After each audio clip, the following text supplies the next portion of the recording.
welcome back to the Diversity Project. I am your host, Rhonda Kulch, and on today's episode, we are welcoming a few of Long Island's finest people that serve our commercial development real estate community.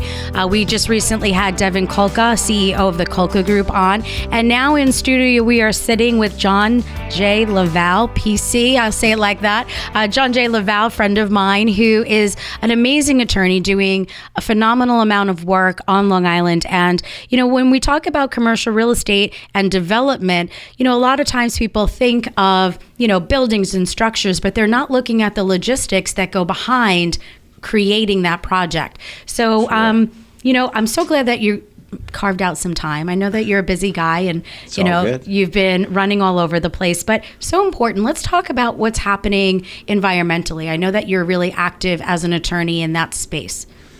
Yeah, so you know, obviously development is very important on Long Island. We're doing a lot of development, redevelopment's the thing of the day. But you know, one underlying issue that has always been significant with regards to development on Long Island is the fact that, you know, we sit upon our water, like we have an aquifer, you know, beneath us, and that's where we draw our drinking water. And what we do on the surface certainly has an effect on, you know, on the health of our community. So when we look at development, environment plays a very big role in everything that we do, and making sure that we do it, you know, appropriately and that and consciously. You know, there we've had, as you can read from time to time, various plumes in the ground that affect our drinking water.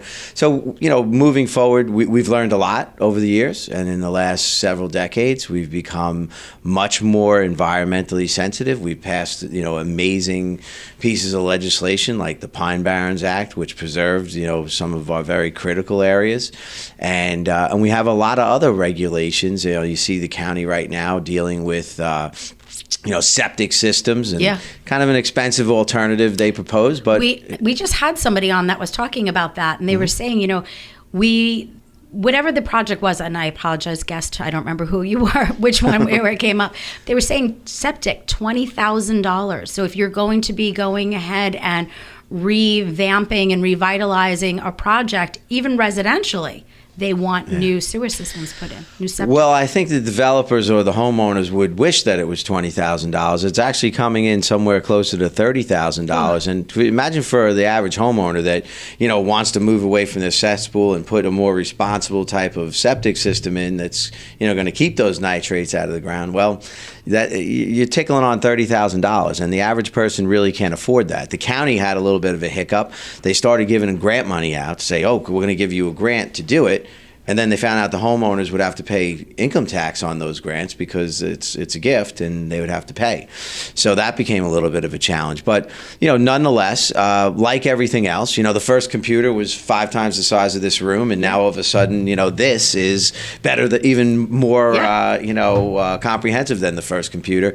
These types of systems are out right now. Initially, they're very expensive. Hopefully that you know, that science is honed and the cost of those systems come down, because on one hand they're important environmentally, but on the other hand they're very costly. So there is always that balancing act. And when we look at development in general, there are a lot of factors on Long Island that add to the cost of development. Like, you also have to talk about the length of time it takes to get a project approved and through our governmental processes. You know, they always have the old saying, time is money. Well, you know what? When someone buys a piece of property and then has to permit it, and then, you know, the day you have that ribbon cutting when the tenant moves in and starts paying their rent, is sometimes a long time from the day you actually, you know, bought the property, let alone put a shovel in the ground. You know, the big thing that I hear a lot when I'm speaking with people is they're so afraid of the permitting process because of the uncertainty, the cost, and the time. So again, when you're trying to factor that into an equation for, you know, a development project, there's a certain level of uncertainty that goes behind there.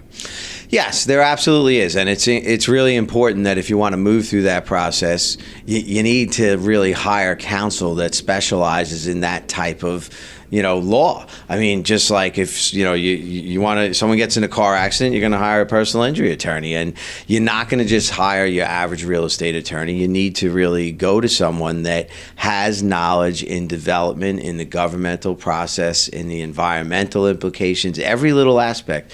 You need to use that type of counsel and that when you're building your team, because at the end of the day, knowing what has to be done in what order and what desk it has to hit and what desk it hits next. No, it could save you months upon months in a development application. So everything, is a specialty nowadays. Everything's complicated in New York for some reason. But the truth is, like, when you're dealing with development, if you want to, acquire real estate and then permit it and, use it certainly in a commercial manner, you're going to need to have the right counsel, walking you through that process and that understands that process and has done it time and time again. And because sometimes, you want to build something, you want to build X, but I might be able to tell you, what, if you just tweak X a little bit, we can move this through a lot quicker. So, you have to sometimes curtail what you want to do to conform with what the town code is and what is acceptable and what moves quickest. So, it's all about, I'll structure it as time value of money. And sometimes, I had a friend that said, you think hiring me is expensive, wait till you go to somebody who really doesn't know what they're talking about. Well, that's always the thing. Someone will tell you, well, if one attorney, let's say, charges $600 an hour, but some other attorneys only charges $400, they say, well, I'm going to go to the $400 an hour. Yeah, but they're going to spend 30 more hours on your case, so you didn't save money. Time value of money. Exactly. And putting it together. Now, everything that you're saying kind of reminds me of, wrapping it up in due diligence. So if I'm somebody who is looking at getting involved in commercial development, and I'm really new at this, I'm putting together my power team, as you've mentioned, that this team of professionals. Other than somebody like yourself who specializes in law, who else would you recommend? Well, when you do your due diligence, there's a lot involved. I mean, you're actually, usually the developer is going to start reaching out to potential tenants. So you identify a piece of property, you think you have tenants, certain types of tenants that might be interested, and which during your due diligence period, you're going to do, your phase one environmentals. You're going to be talking to lenders, usually, unless you're going all cash, but most of the time you're talking to lenders that are going to lend in the first instance, but also in the second instance on the development of the property, the actual construction. So you're lining that up, and then you're also, talking to tenants. At the same time, you're communicating with the local municipality just to ensure that, the tenants that you're looking at, that, the square footage that you ultimately need is going to be achievable, for that parcel, and also the type. A lot of tenants, certainly if you're talking about national tenants, they have a very specific type of building, a very specific type of look, and they might require certain things, some with drive-throughs and this and that. So all of that goes into the process of working with your engineers. You're bringing engineering firms in, you're bringing architects in.